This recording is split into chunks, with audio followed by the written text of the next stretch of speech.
नमस्कार दोस्तों, दिव्या साहित्य संग्रह में फिर एक बार आपका स्वागत है। आपके समक्ष हम फिर से एक नई एकांकी लेकर प्रस्तुत हुए हैं, जिसका अध्यापन आज हम करने वाले हैं। भुवनेश्वर जी का प्रसिद्ध एकांकी तांबे के कीड़े। सबसे पहले हम भुवनेश्वर जी के जीवन परिचय देख लेते हैं। भुवनेश्वर की रचनाओं में जीवन के विसंग स्थितियों की गहरी पहचान मिलती है। उनके जीवन के बारे में पढ़ने पर ऐसा महसूस होता है कि यह विसंगति उनके दुखद जीवन से उपजी है। जीवन के यथार्थ को उन्होंने नज़दीक से भोगा था। वे व्यवहार कुशल व्यक्ति नहीं थे, इसलिए परिस्थितियों के साथ समझौता नहीं कर सके। भुवनेश्वर का जन्म उत्तर प्रदेश के शाहजहाँपुर ज़िले में 1910 ईस्वी में हुआ था। भुवनेश्वर जी का जन्म कहाँ हुआ था? उत्तर प्रदेश के शाहजहाँपुर ज़िले में 1910 ईस्वी में उनका जन्म हुआ था। उनके पिता का नाम ओंकार बख्श था। अभी भुवनेश्वर डेढ़ साल के ही थे, तभी उनकी माता का देहांत हो गया। उनका लालन पालन की जिम्मेदारी उनकी सौतेली माता पर आ गई। यहाँ से उनके दुखद जीवन की शुरुआत हुई। अभाव से भरी जिंदगी और परिवार में उपेक्षित जीवन ने उनके व्यक्तित्व को सामान्य नहीं रहने दिया। यद्यपि भुवनेश्वर को अपने चाचा महामाया प्रसाद से काफ़ी स्नेह मिला। भुवनेश्वर जी को अपने चाचा महामाया प्रसाद से काफ़ी प्रेम मिला, लेकिन वह उनके घाव को भरने के लिए नाकाफ़ी था। जब भुवनेश्वर 14 वर्ष के थे, तभी उनके चाचा का भी देहांत हो गया। आर्थिक अभाव और परिवार से उपेक्षित महसूस करने वाले भुवनेश्वर को आखिरकार घर छोड़ना पड़ा। पारिवारिक अंकुश के अभाव में वे स्वच्छंद और स्वेच्छाचारी हो गए। यही उनकी आवारगी का कारण बना। उनकी प्रारंभिक शिक्षा शाहजहाँपुर में हुई। इंटरमीडिएट तक की शिक्षा उन्होंने बरेली में प्राप्त की। उच्च शिक्षा के लिए वे इलाहाबाद गए। साहित्य में उनकी गहरी रुचि थी। यद्यपि वे मेधावी छात्र थे, लेकिन पाठ्य पुस्तकों में उनका मन कम ही रमता था। अपने छात्र जीवन में उन्होंने हिंदी के अलावा अंग्रेजी और उर्दू साहित्य का पर्याप्त अध्ययन कर लिया था। उनकी आरंभिक रचनाएं प्रेमचंद की पत्रिका हंस में प्रकाशित हुई। उनका संबंध प्रेमचंद से भी रहा। कुछ अरसे तक वे प्रगतिशील लेखक संघ से भी जुड़े रहे। पढ़ाई छोड़ने के बाद उन्होंने इलाहाबाद और लखनऊ को अपना कार्यक्षेत्र बनाया। रोटी कमाना उन्हें शायद जीवन का सबसे कठिन और नीरस काम लगता था। उनके विषय में फैली कई तरह की बातों ने उन्हें मशहूर बनाया। वे एक साथ ही आवारा, जीनियस, पागल सभी समझे जा रहे थे। मृत्यु से लगभग 2 साल पूर्व उनकी मानसिक अवस्था अत्यंत चिंतनीय हो गई। 1957 ईस्वी में बनारस की एक धर्मशाला में वे मृत पाए गए। भुवनेश्वर जी की मृत्यु 1957 ईस्वी में बनारस में हुई थी। भुवनेश्वर की मृत्यु एक बेचैन जीवन का त्रासद अंत था। भुवनेश्वर जी का साहित्यिक योगदान देख लेते हैं। भुवनेश्वर की रचनाशीलता की मूल समस्या थी जीवन में व्याप्त विषमताओं से उपजे कटु यथार्थ को साहित्य में किसी तरह प्रस्तुत किया जाए। वे यदि एक ओर सामाजिक यथार्थ की जटिलता को अक्षुण्ण रखते हुए साहित्य में व्यक्त करना चाहते थे, तो दूसरी ओर वे व्यक्ति के अंतर्मन में निहित उलझनों, अंतर्विरोधों को भी उतने ही महत्व और प्रभावकारी रूप में प्रकट करने के इच्छुक थे। यह किसी भी रचनाकार के लिए चुनौतीपूर्ण काम था। भुवनेश्वर ने इसके लिए कहानी और एकांकी नाटक विधाओं को चुना। एक विधा के रूप में एकांकी नाटक का रचनात्मक प्रयोग करने में वे इतने दक्ष का अर्थ होता है कुशल, कि आज उनकी पहचान नाटककार के रूप में ही ज़्यादा है। एकांकी और कहानी के अलावा उन्होंने कविता और आलोचना के क्षेत्र में भी लेखन किया है। उनका साहित्यिक बोध जीवन की निरर्थकता को केंद्र में रखकर गतिशील हुआ था। उनका बौद्धिक संसार बड़ा ही कठोर और मर्मपूर्ण था। प्रेमचंद ने उनके बारे में लिखा था, भुवनेश्वर प्रसाद जी में प्रतिभा है, गहराई है, दर्द है, पते की बात कहने की शक्ति है और मर्म को हिला देने वाली वाक चतुरी है। हिंदी एकांककारियों में भुवनेश्वर की अपनी विशिष्ट पहचान है। उनकी समानता किसी दूसरे एकांकीकारों से नहीं हो सकती। भुवनेश्वर पर Ibsen, Bernard Shaw, D.H. Lawrence जैसे प्रख्यात लेखकों का प्रभाव था। वे फ्रायड की मान्यताओं से भी प्रभावित थे। एकांकी नाटकों को पढ़ने से यह स्पष्ट हो जाता है कि स्थितियों पर उनकी अद्भुत पकड़ है। उनको वे पैनेपन और सूक्ष्म व्यंग के जरिए व्यक्त करते हैं। उनके पात्रों में बौद्धिक जटिलता है। वे प्रायः किसी न किसी मनोग्रंथि के शिकार होते हैं। उनकी अधिकांश एकांकियों में स्त्री पुरुष संबंध, विवाह, प्रेम आदि से संबंधित मसलों को उठाया गया है। इसमें कितना सामाजिक परिवेक्षण से उपजा है और कितना पश्चिम साहित्य का प्रभाव है, इसका अनुमान लगाना मुश्किल है। इतना जरूर है कि आधुनिक जीवन की पहचान में वे सबसे आगे रहें। उन पर पश्चिम के एब्सर्ड नाटकों का भी प्रभाव माना जाता है, लेकिन प्रख्यात एब्सर्ड नाटक भुवनेश्वर के एकांकी नाटकों के बाद ही प्रकाशित हुए हैं। वस्तुतः द्वितीय विश्व युद्ध के बाद की जिन स्थितियों ने एब्सर्ड नाटकों की रचना को संभव बनाया, लगभग वैसे ही स्थितियों से उपजी मानसिकता के प्रभाव में हिंदी का तत्कालीन लेखक भी था। भुवनेश्वर का पहला एकांकी नाटक श्यामा के नाम से हंस के दिसंबर 1933 अंक में प्रकाशित हुआ था। भुवनेश्वर जी का सबसे पहला एकांकी नाटक है श्यामा, जो हंस पत्रिका में दिसंबर 1933 अंक में प्रकाशित हुआ था। इसके बाद भी कई एकांकी नाटक इस पत्रिका में प्रकाशित हुए हैं। भुवनेश्वर द्वारा लिखे गए प्रमुख एकांकी नाटक निम्नलिखित हैं। एक सम्यहीन साम्यवादी 1934 में, रहस्य रोमांच 1935 में, लॉटरी 1936 में, मृत्यु 1936 में, रोशनी और आग 1941 में, तांबे के कीड़े 1946 में। इस एकांकी का अध्ययन आज हम करने वाले हैं। इतिहास के केंचुल 1948 में। इस बीच उन्होंने 3 नाटकों आज़ादी की नींद, जेरूशलम और सिकंदर की रचना की। भुवनेश्वर की प्रवृत्ति धीरे धीरे सामाजिक नाटकों से ऐतिहासिक नाटकों की ओर हो रही थी। 1935 ईस्वी में उनका एकांकी संग्रह कारवां प्रकाशित हुआ था। इस पुस्तक ने उनको लेखक के रूप में प्रतिष्ठित कर दिया। इसकी समीक्षा लिखते हुए प्रेमचंद ने कहा था, कारवां हिंदी साहित्य के इतिहास में एक नई प्रगति का प्रवर्तक है, जिसमें बर्नार्ड शॉ और ऑस्कर वाइल्ड का सुंदर समन्वय है। भुवनेश्वर जीवन में व्याप्त बनावटीपन और हिपोक्रेसी को अपने लेखन का विषय बनाते हैं। उनके नाटकों में 2 तरह के पात्र हैं। एक वे जो बाहर से आदर्शवादी नजर आते हैं, लेकिन जिनमें अनेक दुर्बलताएं, कपटीपन और मिथ्याचारिता व्याप्त है। दूसरी तरह के वे पात्र हैं जो अंतर्मन से आदर्शवादी हैं, लेकिन परिस्थितियों ने जिनको कमज़ोर बना दिया है।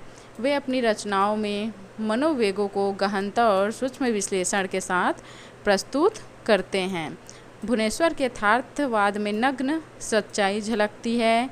उनके नाटकों में दिए गए रंग संकेतों पर पश्चिम के यथार्थवादी रंगमंच का प्रभाव साफ तौर पर देखा जा सकता है। भुवनेश्वर ने कविताएं भी लिखी थी।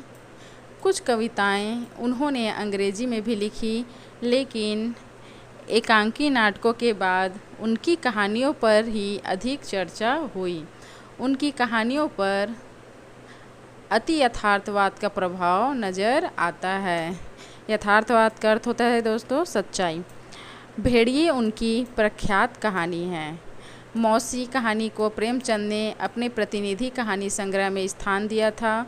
सूर्य पूजा एक अन्य महत्वपूर्ण कहानी है। भुवनेश्वर ने निराला पर आलोचनात्मक निबंध भी लिखे थे। कह सकते हैं कि भुवनेश्वर एक प्रगतिशाली लेखक थे, लेकिन परिस्थितियों ने उन्हें अपना सर्वोत्तम रचने का अवसर नहीं दिया। अब थोड़ा तांबे के कीड़े एकांकी के बारे में हम देखते हैं। तांबे के कीड़े भुवनेश्वर की प्रतिनिधि एकांकी है। इसका रचना काल 1945-46 ईस्वी है। अमृत राय ने नवंबर 1946 में हंस में इसे प्रकाशित किया था। पश्चिम में जिसे एपसट नाटक के नाम से जाना जाता है, उस शैली में यह नाटक लिखा गया है। नाटक में आज की समाज व्यवस्था पर तीखा व्यंग्य किया गया है।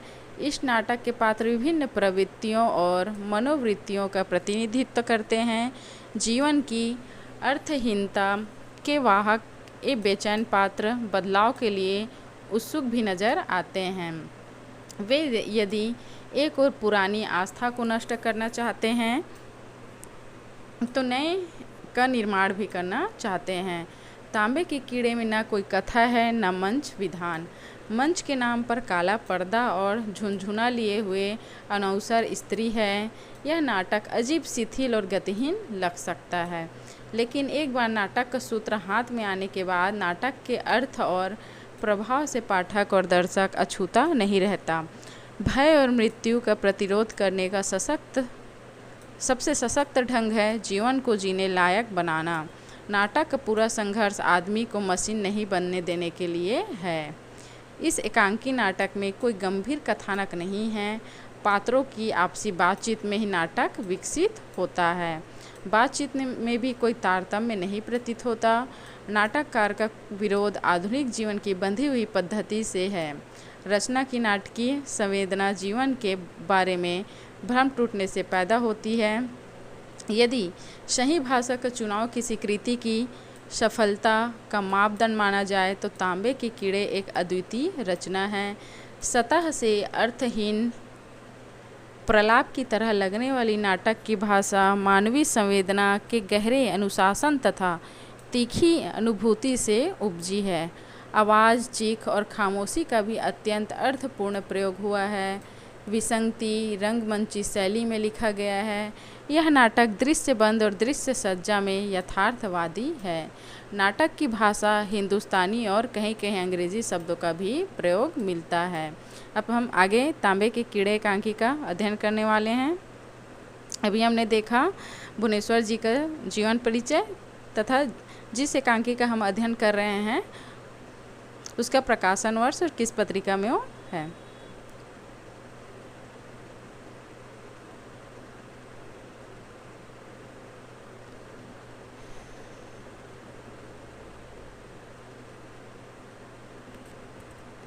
तांबे के कीड़े, इसमें पात्र कौन कौन से हैं?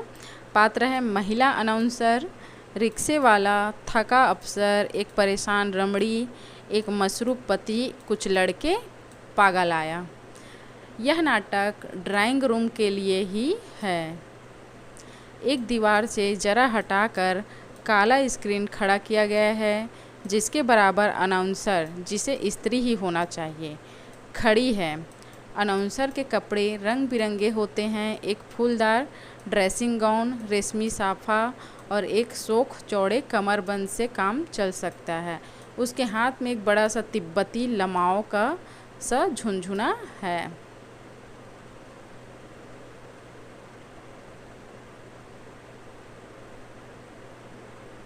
अना, हाथ के झुंझुने को हिलाकर।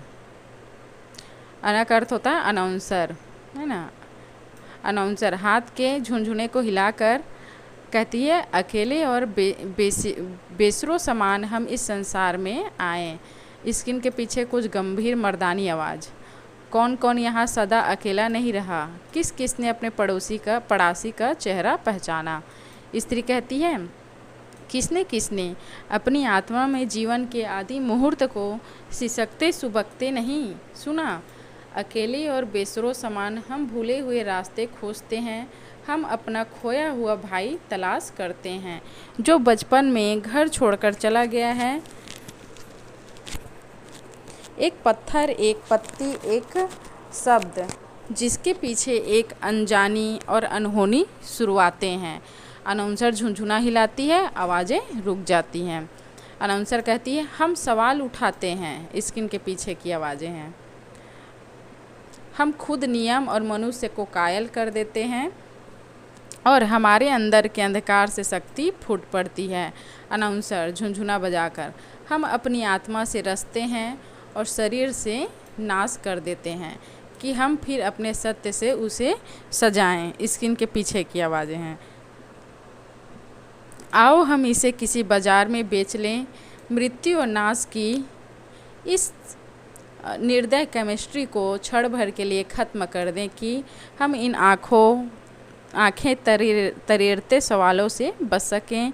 हम वही भूली हुई भाषा याद करते रहते हैं, एक पत्थर, एक पत्ती, एक शब्द।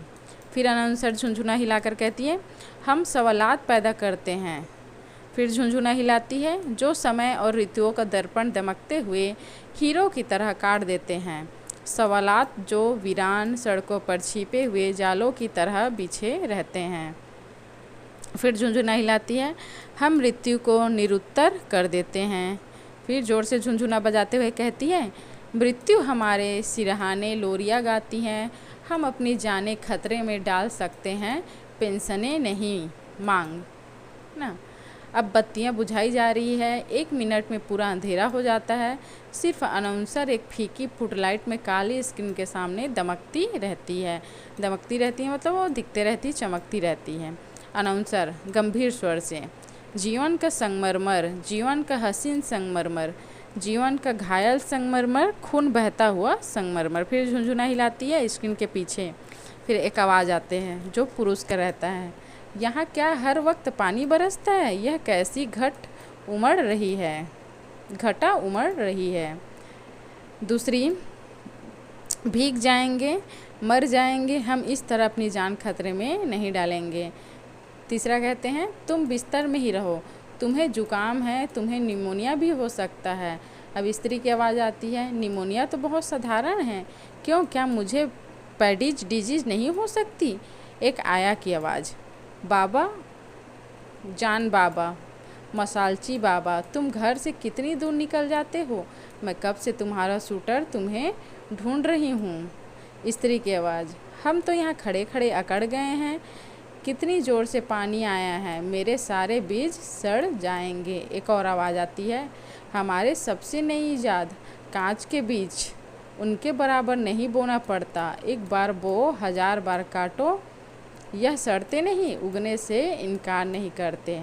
फिर अनाउंसर झुनझुना बजाती कहती है, अनाउंसर, शीशे के बीज कांच के बीजों से ज़्यादा पायदार होते हैं।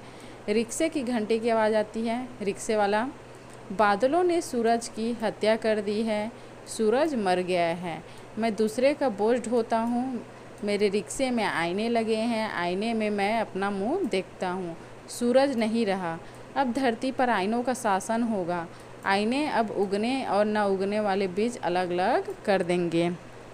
थका ऑफिसर, मैं एक थका हुआ ऑफिसर हूँ, ऊँघा हुआ सा, मैं बहुत थक गया हूँ। अंधे कुएं में जैसे एक एक करके चीज़ें जमा हो जाती है, कुएं की डोर, मरी हुई सूखी बिल्ली, बेबी का जांघिया टूटा कनस्टर, वैसे ही थकान मेरे अंदर जमा हो गई है, एक अवसाद और थकान।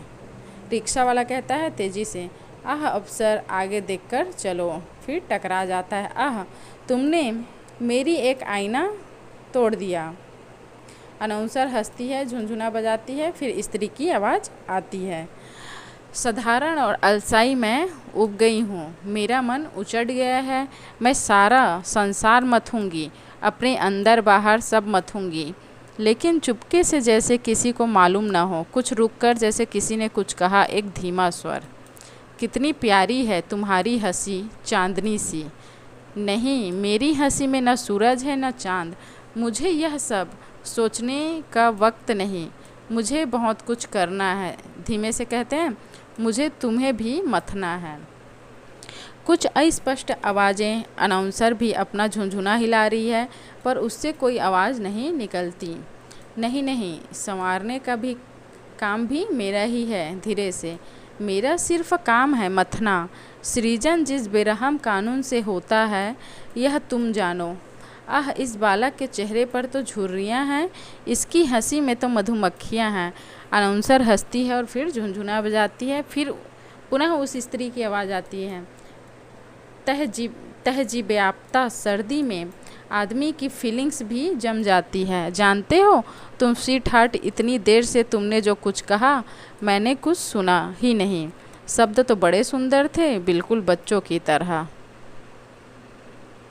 है ना। फिर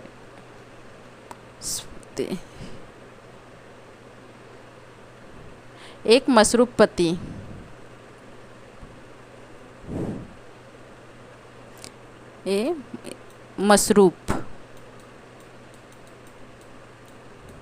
एक मसरूफ पति डर कर, नहीं मैं यह सब नहीं करूँगा। तुम ऐसे गैर रियाज शब्द क्यों बोलती हो?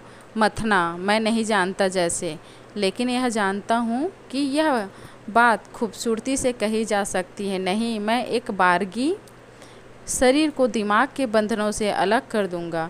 मैं लड़ूंगा, मैं शहीद हो जाऊंगा, मैं अजनबियों की भाषा बोलूंगा जैसे वह डूब रहा हो। मैं सूरज का गला घोट दूंगा। मैं अनाउंसर हंसती है और झुनझुना बजाती है। एक परेशान रमड़ी का स्वर आता है, ओफ, तुम्हारा इंतज़ार करते करते तो हम बूढ़े हो चले थे। यदि तुम्हारा 7 बजे आने का वायदा है, यह क्या तुम्हारा चेहरा क्यों उतरा है? तुम क्या बीमार हो, डर गए हो? क्या बात है, तुमने कहीं कुछ देखा?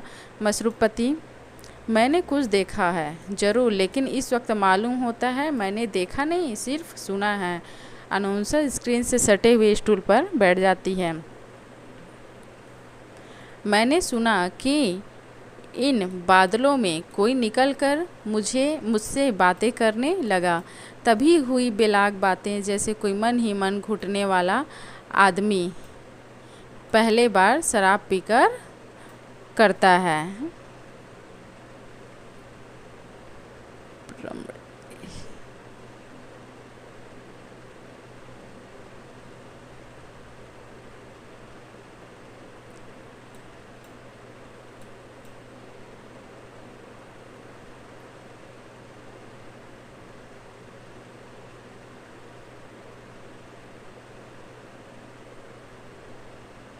परेशान रमड़ी कहती है, तब तुमने क्या किया?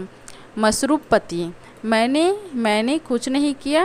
मैंने थोड़ी सी शराब और पी ली है, निर्मला के घर गया, ऐसी ही जरा सा दिल बहलाने। परेशान रमड़ी कहती है, किसका, अपना या निर्मला का?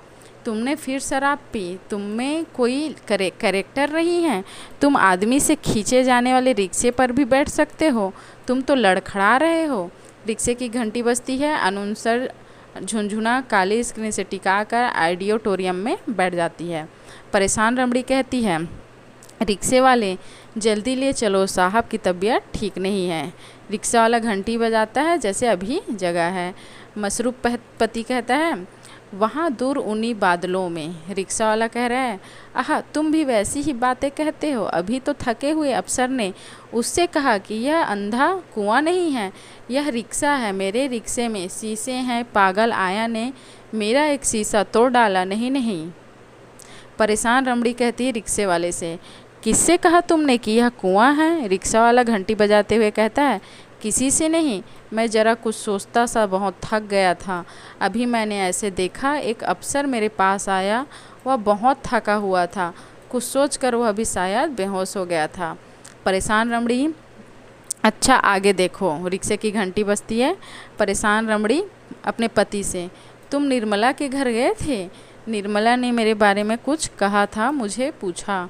मसरूफ पति, स्वप्निल, निर्मला ने कहा। निर्मला ने कुछ नहीं कहा, निर्मला ही तो बादलों में चली गई थी। तुमने सुना? मुझे आज लगा निर्मला उन्हीं बादलों में रहती है, उन्हीं बादलों में। अनाउंसर ऑडिटोरियम से लपक कर झुनझुना बजा देती है। आवाज़ें रुक जाती है। वह फिर झुनझुना बजाती। कुछ लड़के हंसते शोर मचा रहे हैं। थका हुआ अफसर भी वही है ना। फिर थका हुआ अफसर कहता है, मैं अफसर हूँ, लेकिन बहुत थक गया हूँ। जवानी में मैंने हज़ारों खोपड़े चटकाए हैं, अब सिर्फ उंगलियाँ चटकाता हूँ। कभी कभी मजाक भी चटका लेता हूँ। अंग्रेज़ी जानते हो? क्रैक के जो क्रैक के पिन। लड़के हंसते हैं। थका हुआ अफसर कहता है, अच्छा बच्चों, अब एक पहेली बूझो ताली बजाकर पटु लहजे में। कॉलेज के बच्चों बूझो, क्या तुम ऐसी चिड़िया का नाम बता सकते हो जो उमड़ती निडर घटाओं के बीच नाचती है, जिसके पर में 8 रंग होते हैं पर जो कुत्ते की तरह भौंकती है। एक लड़का कहता है रुआशा, मतलब रोने के रुआशा, दुखित होके नहीं। थका हुआ अफसर कहता है खुशी से तालियां पीटकर नाचने लगता है। तुम नहीं बता सकते, तुम अभी बच्चे हो, मैं जानता था तुम नहीं बता सकोगे। अरे मोर मोर मोर, तुम नहीं जानते मोर? एक लड़का तेज आवाज़ में कड़क कर बोलता है, लेकिन मोर भौंकते कहाँ हैं? परेशान रमड़ी की हंसी उभरती है। परेशान रमड़ी मुस्कुराने लगती है। फिर थका अफसर कहता है गंभीर होकर, यही तो भेद है, और नहीं तो तुम बूझ न लेते, और इसमें मजाक ही क्या था? परेशान रमड़ी कहती है मुझे नहीं मालूम मैंने तुमसे शादी क्यों की। अनाउंसर झुंझुना बजाती है। अब वह गंभीर हो जाती है। रमड़ी हंस रही है, भयानक हंसी। अनाउंसर झुंझुना ज़ोर ज़ोर से बजाती है। रमड़ी की हंसी धीरे धीरे मधुर हो जाती है। तब अनाउंसर ऑडिटोरियम में आकर बैठ जाती है। स्त्री का बोलना सराने लहजे में डूबा डूबा सा है। परेशान रमड़ी, मेरी तरफ देखो, तुमने कभी मेरे बारे में यह नहीं सोचा कि मैं बादलों से निकल कर आई हूँ या बादलों में रह सकती हूँ। तुम निर्मला ही के बारे में यह बातें सोच सकते हो मेरे लिए तुम? मसरूपपति, मैं सोचता कहाँ हूँ, सुनता हूँ और खुद देखता हूँ। मैं देखता हूँ, मैं सिर्फ देखता हूँ। बहुत सी बातें देख लेता हूँ और बाद में मेरी कोशिश यह रहती है कि जो मैंने देखा है कोई भी खास कर तुम ना देखो, और इसलिए जो मैं देख लेता हूँ उसे फ़ौरन फोड़ना चाहता हूँ। मैं तुमसे प्रेम जो करता हूँ। परेशान रमड़ी कहती है क्यों? अगर मैं देख लूँगी तो क्या होगा? मसरूपपति बड़ी सहूलियत से कहता है नहीं, मैं चाहता हूँ कि तुम सिर्फ सुनो। तुम सुन लोगी तो मेरा अंत हो जाएगा, बिल्कुल इस तरह। परेशान रमड़ी कहती है बिना डरे। क्यों? तुम हमेशा इस तरह बातें क्यों करते हो तुम इतने? मसरूपपति, क्योंकि मैं इतना डरा हुआ हूँ। तुमने ठीक कहा, देखो मैंने सुन लिया ना।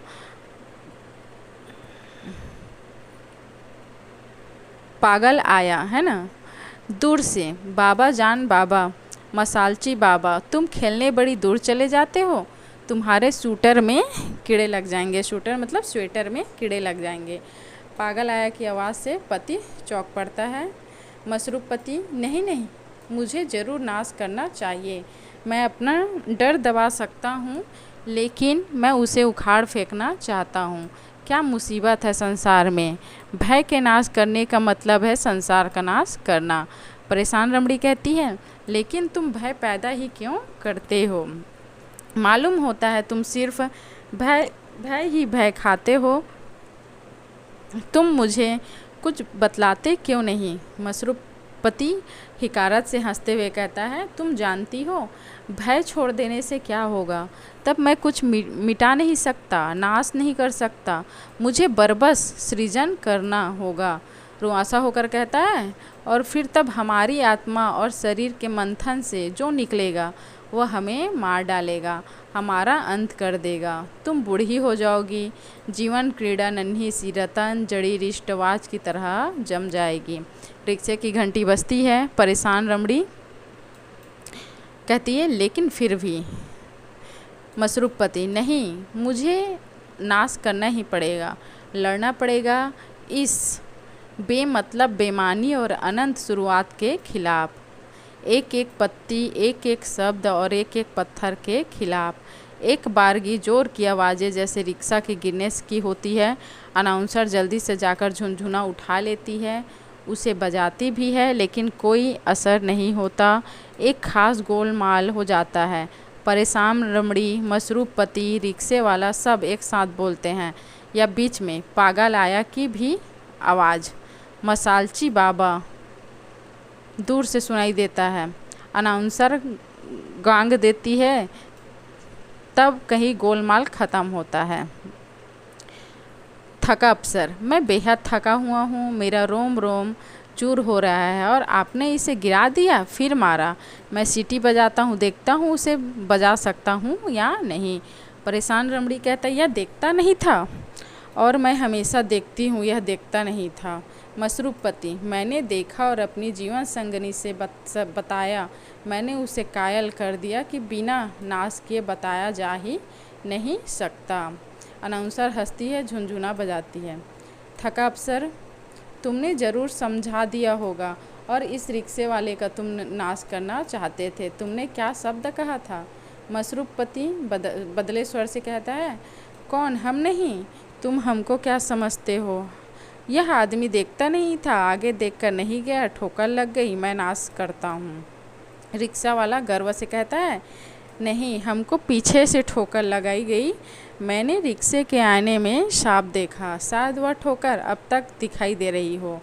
थका अफसर कहता है, मैं सीटी बजाऊंगा, मैं अपनी ताकत सीटी बजाने में ख़त्म कर दूंगा। परेशान रमणी कहती है, नहीं रुको, सीटी मत बजाओ, हमारी तरफ देखो, मैं कभी कुछ पैदा करती।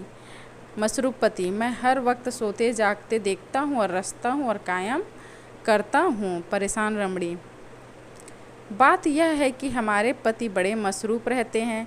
कभी कभी यह अपने दिमाग को आराम देने के लिए उटपटांग बातें करने लगते हैं, बिल्कुल पागल आया की तरह। बात टालने की कोशिश में, पागल आया को आपने देखा है? वह कहती है उसने 200 किताबें लिखी है। वह देखती नहीं है, वो सिर्फ ढूंढती है। बस यकीन माने, सिर्फ ढूंढती है, ना जाने क्या। और कहा धीरे से, लेकिन मुझे डर है, वह तुमको ही ढूंढ रही है। थका अफसर, मुझे इससे कोई मतलब नहीं, लेकिन आपने यह रिक्शा लिया, इस जाड़े पाले में ओले में इसे दौड़ाया और फिर धीरे या लापरवाही से चलने पर अपनी ऊंची एड़ी से आपने इसे ठोकर मारी, वह गिर गया। शायद इसका एक पैर ही बेकार हो। यह रचना और नाश करना दोनों है। तुमने एक रिक्शे वाले का नाश किया और तुमने 100 पैदा किए। मसरूफ़ पति, लेकिन मैंने ठोकर नहीं मारी, तुम यह कहोगे शायद। परेशान रमणी कहती है, मैंने ठोकर मारी, यह देखता नहीं था। यह क्यों नहीं देखता? यह रोज़ नहाता क्यों नहीं है? ओह, यह बहुत गंदा है, गस आ जाता है। मसरूफ़ पति, अब तुमने देखा, देखने और ना देखने में क्या फ़र्क है? बहुत धीरे से, आओ हम इसकी सीटी का नाश कर डालें, जल्दी आओ आओ, सौदा कर ले। ओह, फिर मैं तुम्हें बदले में रहने की इजाज़त दे दूँगा, फिर मैं तुम्हें बादलों में रहने की इजाज़त दे दूँगा। मैं कभी, संभालते हुए कहते हैं, तुम्हारी रची हुई कोई चीज़ नहीं करूँगा। थका अफसर रोककर, यह क्या घुसपुस कर रहे हो? आप जानती हैं कि एक कानून है जिसमें उन लोगों को सज़ा मिलती है जो जानवरों के साथ, खासकर सवारियों में जुतने वाले जानवरों के साथ बेरहमी करते हैं। फिर सीटी बजाता है। परेशान रमणी गुस्से में कहती है, तुम क्या इस आदमी को जानवर बना दोगे? यह रिक्शे वाला कोई बैल है या घोड़ा? अनाउंसर फिर झुंझुना बजाती है। मसरूफ़ पति जो सिली स्पीच में, मैं इसके खिलाफ़ लड़ूंगा, मैं आंदोलन करूंगा और उन्हें तोड़ूंगा, मैं आलमगीर लड़ाइयाँ करूंगा। देखो मैं क्या करता हूँ, मैं बड़ी बड़ी लाइब्रेरियों में आग लगा दूंगा, मैं शहरों और पर्वतों को स्याही की बूंद की तरह नक्शे में पोंछ दूंगा। यह आदमी है, जानवर नहीं, यह केवल अंधा कुआं है। मेरी बीवी बादलों में रहती है, पागल आया है, सबको बचाएगी। पागल आया, पागल जोश में, है ना। आहा, मिल गया बाबा, जान बाबा, मसालची बाबा, मिल गया, लेकिन तुम घर से बहुत दूर निकल आए हो, तुम्हारा सूटर। पागल आया और मसरूफ़ पति दोनों सुबकने लगते हैं जैसे वही दोनों मिल गए हों। मसरूफ़ पति, थका हुआ अफसर मर गया, रिक्शे वाले ने उसे मार डाला। अफसर, परेशान आया, पागल आया को रिक्शे वाले ने अपने आईनों से मार डाला। अब यह जो सामने खड़ा हुआ है, ना थका हुआ है और ना अफसर। परेशान रमणी, जैसे वह एक बारगी भूल गया हो, मेरे अंदर घनी थकावट बस गई है। थका अफसर, जैसे डूब रहा हो, जिस तरह एक अंधे कुएं में मरी हुई सूखी बिल्ली, चमकीली वार्निश की टीन, किताबों के वरक गिर पड़ता है। फिर पागल आया, रिक्शे वाले ने कितना अच्छा नाश किया है। मेरी ख्वाहिश है कि हम उसके स्टैचू बनाएं, उसकी जाली ऑटोग्राफ बेचने के लिए कंपनियां खड़ी करें। लेकिन मसालची बाबा, तुम घर से कितनी दूर निकल आए हो? ओह, तुम्हारी शूटर कीड़ों ने ख़त्म कर दिया है। एक स्वर में सभी कहते हैं, हमारी सबसे ताज़ी इजाद कांच के शूटर, इनको सिर्फ तांबे के कीड़े खा सकते हैं। कुछ रुककर, हमारी इससे भी ताज़ी इजाद तांबे के कीड़े, यह बुलाने से बोलते हैं, हंसने से हंसते हैं, तांबे के कीड़े। फिर रोशनी हो जाती है। अनाउंसर इटलाती हंस रही है, झुनझुना कमरबंद में अटका लेती है। अनाउंसर कहती है, नहीं, अभी ख़त्म कहाँ हुआ, अभी तो 2 मिनट का एक नाच गाना और है। न जाने इस गाने में अंत करने में नाटक लिखने वाले का क्या मतलब है। मेरी समझ से तो पूरे नाटक में ही कुछ हल नहीं होता। पूछे जाने पर नाटक लिखने वाला शायद कुछ ऐसा कहेगा कि ज़िंदगी और नाटक का प्रॉब्लम एक ही है, यानी लम्हे को मुकम्मिल कर देना। क्या है? ज़िंदगी और नाटक का प्रॉब्लम एक ही है, यानी लम्हे को मुकम्मिल कर देना। विरोध और विद्रोह को एक स्वर करना और उनमें एक केंद्रीय महत्व यानी सेंट्रल सिग्निफिकेंस हासिल करके उसका दर्शकों पर एक फीका असर उपजाना कि वह उनकी बुद्धि, विचार और नज़र को उकसाए। लेकिन यह सब बेबात की बातें हैं, मतलब बेकार की बातें हैं। सभी न्यूरोटिक इसी तरह की बातें करते हैं। मेरी समझ में इस नाटक का लेखक न्यूरोटिक है। हमें जो रुचता नहीं है, जो हमारे विचारों के सांचे में अटता नहीं, उसे हम न्यूरासिस ना कहें तो क्या कहें। इस पूरे नाटक में कोई मतलब नहीं, वह हमें खामखा भरम में डाल रहा है। झुनझुना निकाल कर बजाती है और शर्माई हंसी हंसती है। स्क्रीन के पीछे से रिक्शे वाला जो पैर में घुंघरू बांधे हैं, दर्शकों को जोकरों की तरह हंसाने की कोशिश कर रहे हैं और औरों के खड़े हो जाने पर वह आगे आकर अपना गाना और नाच शुरू कर देता है। गाना किसी भी भद्दी लय से गाया जा सकता है और नाच उछल कूद से अधिक कुछ नहीं है। रिक्शे वाले का गीत। बीबी बोले नाही, कुंडा खोले नाही, हमसे बोले नहीं। रोती लय में उमड़ रही बरसात रे लहरे में, बीबी बोले नहीं, बीबी बोले नहीं। अनाउंसर लाल सिंदूर होकर हंसी से लोटपोट हो जाती है और बड़ी भली मालूम हो रही है। यहीं पर इस एकांकी का अंत होता है, तांबे के कीड़े एकांकी का। धन्यवाद दोस्तों। इसके आगे की वीडियो में हम इसके समीक्षा और तत्वों के हिसाब से इसके समीक्षा लेकर आपके समक्ष प्रस्तुत होंगे।